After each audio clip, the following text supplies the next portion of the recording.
Kia ora, and welcome to Thursday's Economy Watch, where we follow the economic events and trends that affect Aotearoa. I'm David Chaston, and this is the international edition from interest.co.nz. And today we lead with news the Fed governors are clearly worried about the inflation threat from the new tariff taxes. The US Fed has kept rates unchanged in their decision earlier today, holding their core policy rate at 4.25%. The projection dot plots suggest they have two more 25 basis point rate cuts penciled in for 2025 and one more for 2026. They also downgraded their expectations on growth in the US economy, dropping the 2025 estimate from 1.7% to 1.4% and trimming their forecast for 2026 to 1.6%. Fed boss Powell said these growth downgrades will come as higher tariffs hinder the US economy and put upward pressure on US inflation. Meanwhile, US initial jobless claims eased lower to 236,000 last week, but the reduction is all accounted for by seasonal effects. There are now 1.82 million people on these benefits in the US, almost 100,000 more than this time last year.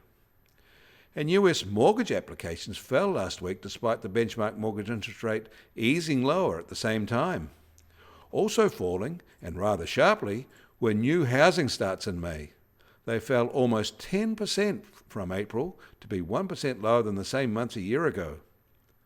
Across the Pacific, Japanese machinery orders fell more than 9% in April, a sharp reversal from March's 13% surge.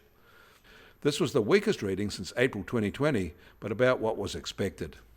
Still, they remain 6.6% higher than year-ago levels. Meanwhile, Japanese exports fell in May after 7 consecutive months of expansion. A retreat was expected, and what they got wasn't as sharp as those expectations. However, imports slumped 7.7% from a year ago, and more than expected.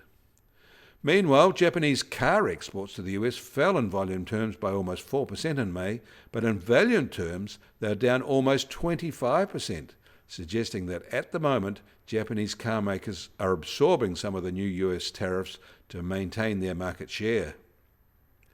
And the iron ore price is under pressure, unable to get out of its new lower range and confirming the overall slowdown in the global economy. Meanwhile, the silver price is pushed up to a new all-time high. The US Treasury 10-year yield is now at 4.40% and up 1 basis point from yesterday, clawing back earlier falls after the Fed commentary. And the price of gold will start today at $3,386 an ounce and down $3 from yesterday. American oil prices are still in the higher zone, unchanged from yesterday at just on $74.50 a barrel, while the international Brent price is now just over $76 a barrel. And the Kiwi dollar is now just over 60.2 US cents, unchanged from yesterday. The US dollar firmed slightly after the Fed decision. Against the Aussie, we're down 30 basis points at 92.7 Australian cents. Against the euro, we're up 10 basis points at 52.5 euro cents. That all means our trade weighted index starts today at just on 68.2 and unchanged from yesterday. And the Bitcoin price starts today at $104,247 and up 0.3% from yesterday. Volatility of the past 24 hours has been low at just under plus or minus 0.9%. Tomorrow is a public holiday in New Zealand, Matariki, and this briefing will take a break. And remember, it is a holiday in the US tomorrow, Juneteenth.